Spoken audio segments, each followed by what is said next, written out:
Hello, চলে আসলাম রাধে রাধে একটি সুন্দর ছোট্ট রেসিপি নিয়ে। আর সেটা হচ্ছে কাঁচা কলা ভর্তা। কাঁচা কলাটা অনেকে খেতে চাও না, কিন্তু এভাবে করলে দেখবে হ্যাপি টেস্টি হবে। সঙ্গে থাকো, লাইক কমেন্ট শেয়ার ভালোবাসা থাকবে, একটু সাবস্ক্রাইব করে দেবে। দেখো এখানে দুটো কাঁচা কলা নিয়েছি, আর টোটাল 5টি ছিল। এখানে দুটো রেখেছি তোমাদের দেখানোর জন্য, আর এখানে হচ্ছে 3টি কেটে নিয়েছি। ঠিক আছে, এখানে ধনেপাতা কুচি আছে, আদা কুচি আছে, রসুন আছে, শুকনো লঙ্কা, কাঁচা লঙ্কা আছে, পেঁয়াজ কুচি আছে। সব রেসিপিটা আমি পুরোটাই দেখাবো কিভাবে করছি, সঙ্গে থাকো, স্কিপ করো না।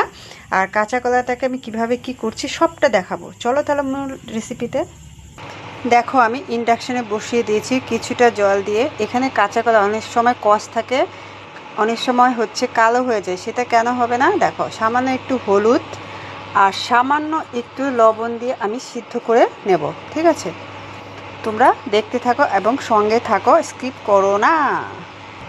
যে কোনো খাবার কালারটা যদি ভালো না হয় দেখতে ভালো লাগে না, তাই আমি একটু হলুদ দিয়েছি, যাতে কাঁচা কলার কালারটা সাদাই থাকে, দেখতেও ভালো লাগবে, খেতেও হ্যাপি টেস্টি, বাচ্চা থেকে বয়স্ক সবার জন্য খুবই উপকারী। এবার দেখো কি সুন্দর সুসিদ্ধ হয়ে গেছে। এবার আমি নামিয়ে নেব, পরে একটু দেখাচ্ছি। দেখো এভাবে আমি দিয়ে দেখলাম, দেখো একদম সুসিদ্ধ হয়ে গেছে।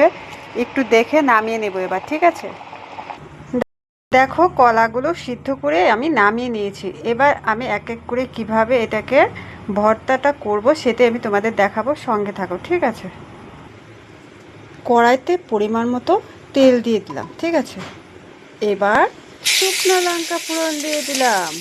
ঠিক আছে, শুকনো লঙ্কা ভাজি ভাজি হয়ে আসলে আমি পেঁয়াজ কুচি দিয়ে দিচ্ছি। অর্থাৎ এক এক করে আমি যেগুলো কেটে রেখেছি সেগুলো সব দিয়ে সুন্দর করে ভেজে নেব। তারপরে দেব একটু রসুন, তারপরে কাঁচা লঙ্কা, সব কিছু দিয়ে ভালো করে বাদামি কালারের করে নিতে হবে। আর একটু আছে আদা, আদাটাকে তোমরা থেতো করে নিতে পারো বা মেশিনে কুচিও নিতে পারো। ভালো করে ভেজে দিতে হবে। এই রেসিপিটা ভীষণ মুখরোচক এবং টেস্টি, সবার জন্য খুবই।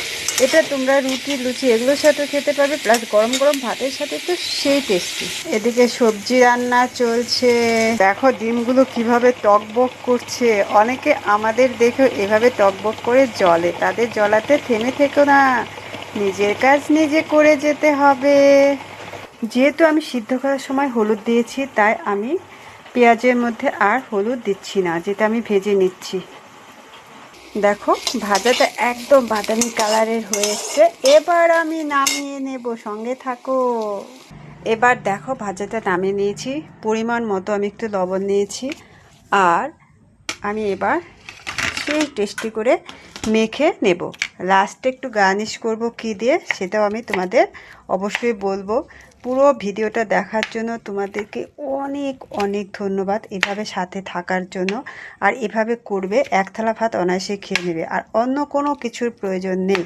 ঠিক আছে, দেখো এটা করে নিলাম, কারণ একটু গরম আছে। সেই সুন্দর সিদ্ধ হয়েছে। তোমরা ইচ্ছে করলে প্রেসারেও সিটি দিতে পারো, যে কোনোভাবে। এখন টোটালি আমি মেখে নেব। ঠিক আছে, দেখো পুরোটা দিয়ে, বাহ সেই টেস্টি। আমার তো দেখে এখনই জিভে জল চলে আসছে। তোমাদের কেমন আছে কমেন্টসে অবশ্যই বলবে। হ্যাপি টেস্টি কিন্তু। দেখো পরিমাণ মতো আমি লবণটা, কারণ সিদ্ধর সময় আমি কিছুটা লবণ দিয়েছিলাম, তাই খুব বেশি দেব না। সব কিছু দিয়ে আমি মেখে নেব, সঙ্গে থাকো, লাস্টে আরেকটু আছে। দেখো আমার মাখা কিন্তু কমপ্লিট। লাস্টে আমি করছি ধনে পাতা কুচি দিয়ে। তোমরা ওইভাবে করে দেখবে, হ্যাপি টেস্টি এবং মুখরোচক। কেমন লাগলো একটু লাইক কমেন্ট শেয়ার করে দেবে, ভালোবাসা থাকবে সব সময়। আজকের মতো এখানেই রেখে দিচ্ছি। দেখো কত সুন্দর হয়েছে। থ্যাংক ইউ পুরো ভিডিওটা দেখার জন্য। বাই, টাটা, নেক্সট ভিডিও নিয়ে চলে আসো।